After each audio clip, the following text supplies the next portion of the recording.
The Magnus Archives.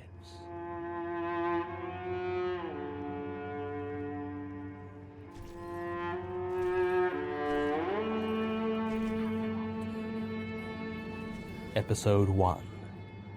Anglerfish.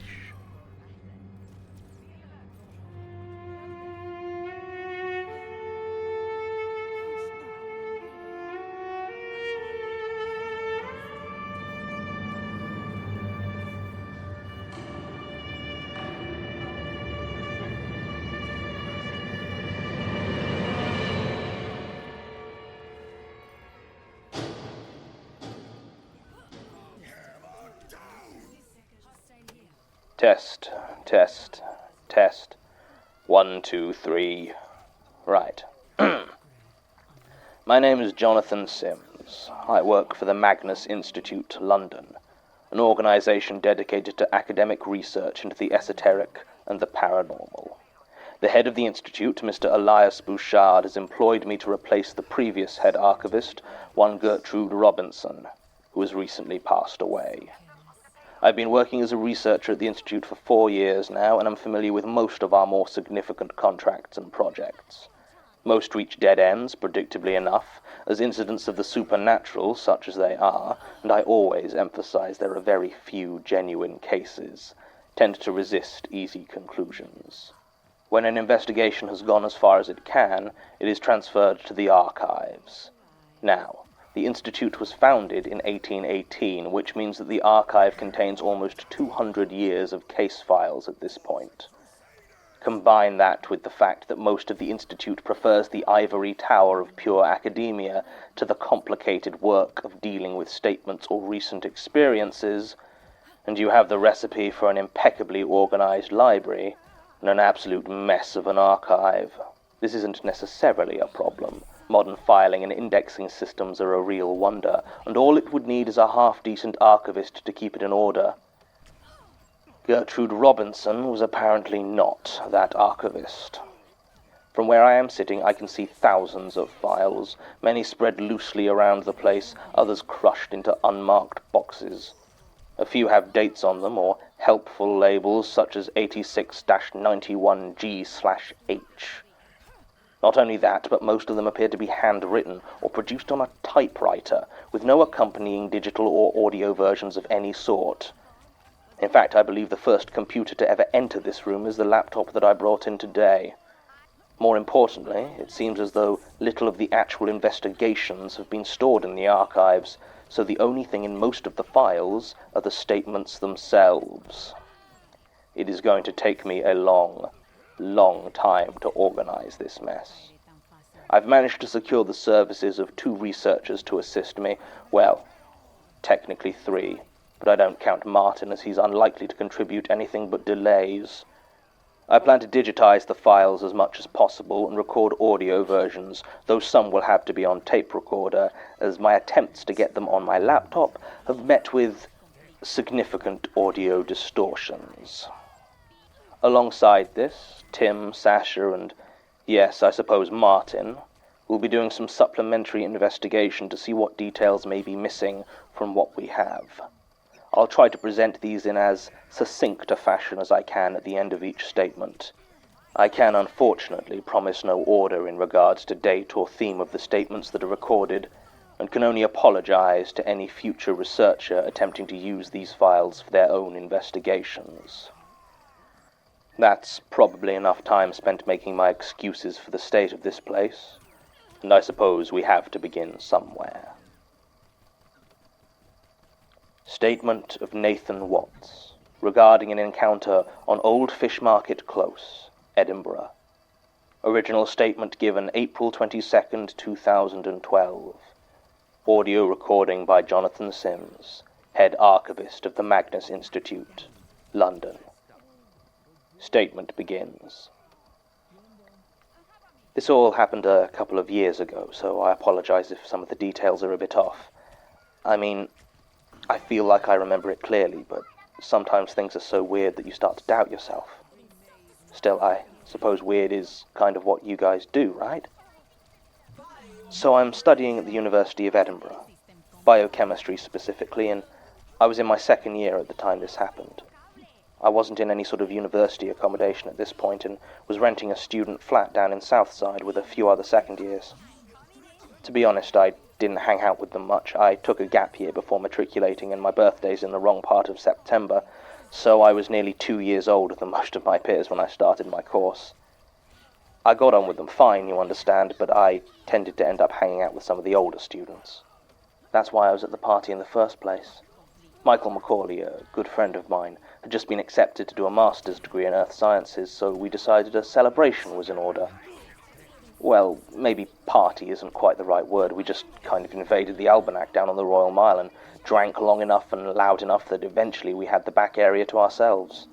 Now, I don't know how well you know the drinking holes of Edinburgh, but the Almanac has a wide selection of some excellent single malts, and I may have slightly overindulged.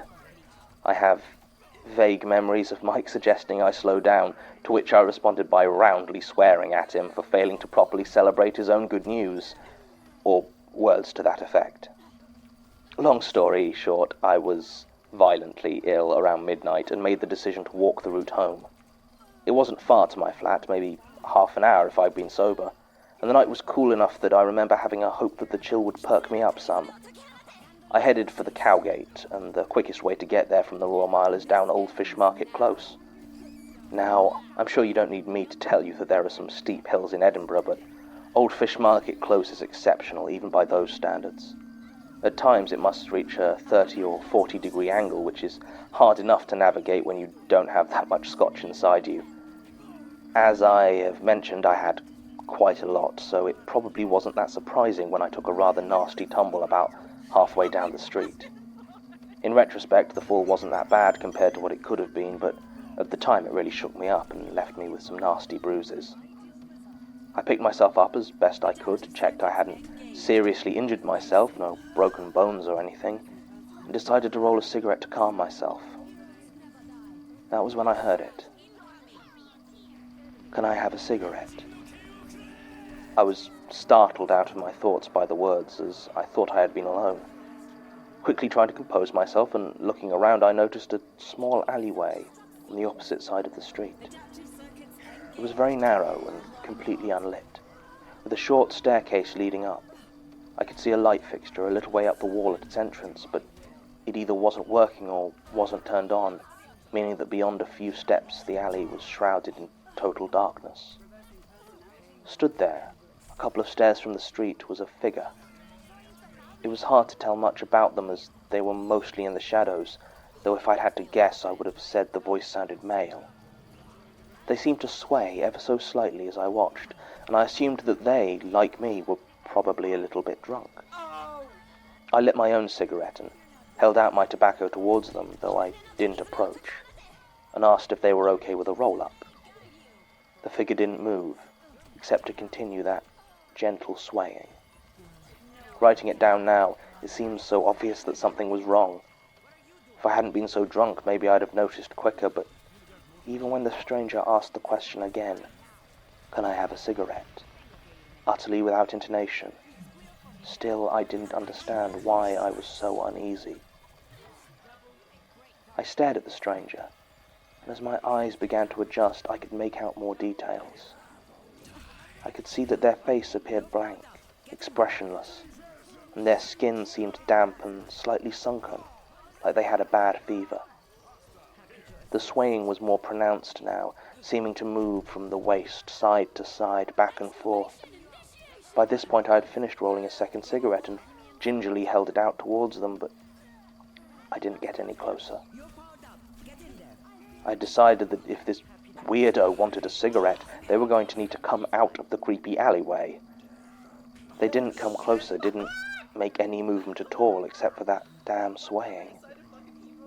For some reason, the thought of an anglerfish popped into my head. The single point of light dangled into the darkness, hiding the thing that lures you in. "Can I have a cigarette?" It spoke again in the same flat voice, and I realized exactly what was wrong. Its mouth was closed, had been the whole time. Whatever was repeating that question, it wasn't the figure in the alleyway. I looked at their feet. and saw that they weren't quite touching the ground. The stranger's form was being lifted, ever so slightly, and moved gently from side to side. I dropped the cigarette and grabbed for my phone, trying to turn on the torch. I don't know why I didn't run or what I hoped to see in that alley, but I wanted to get a better look. As soon as I took out my phone, the figure disappeared. It sort of folded at the waist and vanished back into the darkness, as if a string had gone taut and pulled it back. I turned on the torch and stared into the alley, but I saw nothing. Just silence and darkness. I staggered back up to the Royal Mile, which still had lights and people, and found a taxi to take me home. I slept late the next day. I'd made sure I didn't have any lectures or classes, as I had intended to be sleeping off a heavy night of drinking, which I guess I was, although it was that bizarre encounter that kept playing in my mind. And so, after making my way through 2 liters of water, some painkillers, and a very greasy breakfast, I felt human enough to leave my flat and go to investigate the place in daylight. The result was unenlightening. There were no marks, no blood stains, nothing to indicate that the swaying figure had ever been there at all. The only thing I did find was an unsmoked Marlboro Red cigarette, lying just below the burned-out light fixture. Beyond that, I didn't really know what to do. I did as much research as I could on the place, but couldn't find anyone who'd had any experience similar to mine, and there didn't seem to be any folklore or urban legends I could find out about Old Fish Market Close. The few friends I'd told about what happened just assumed I'd been accosted by some stranger, and the alcohol had made it seem much weirder than it was. I tried to explain that I'd never had hallucinations while drunk, and that there was no way this guy had just been a normal person. But they always gave me one of those looks, halfway between pity and concern, and I'd shut up. I never did find out anything else about it. But a few days later I saw some missing person appeals go up around campus. Another student had disappeared. John Fellows his name was, though I didn't really know the guy and couldn't tell you much about him, except for 2 things that struck me as very important. He'd been at that same party and, as far as I remembered, had still been there when I left. The other was just that, well, on the photo they'd used for his missing persons appeal, I couldn't help but notice that there was a pack of Marlboro Red cigarettes poking out of his pocket.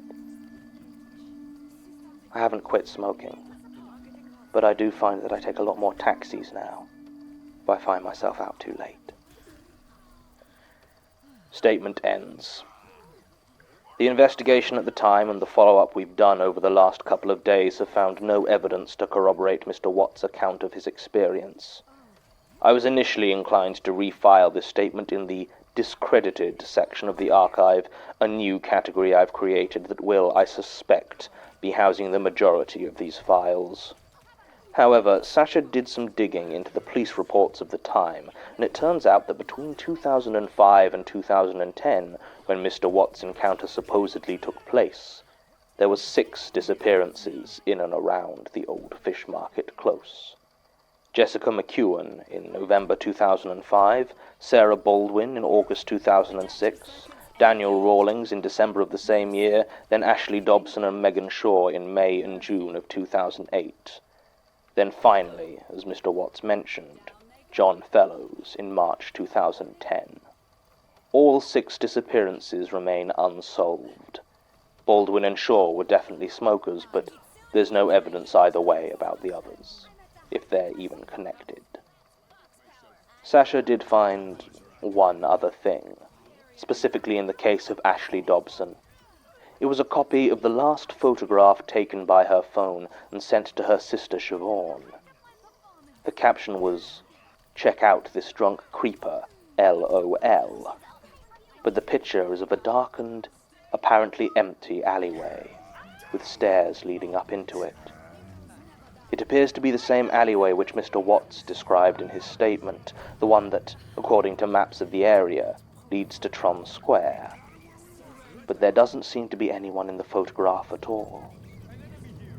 Sasha took the liberty of running it through some editing programs, though, and increasing the contrast appears to reveal the outline of a long, thin hand, roughly at what would be waist level on a male of average height. I find it oddly hard to shake off the impression that it's beckoning. End recording.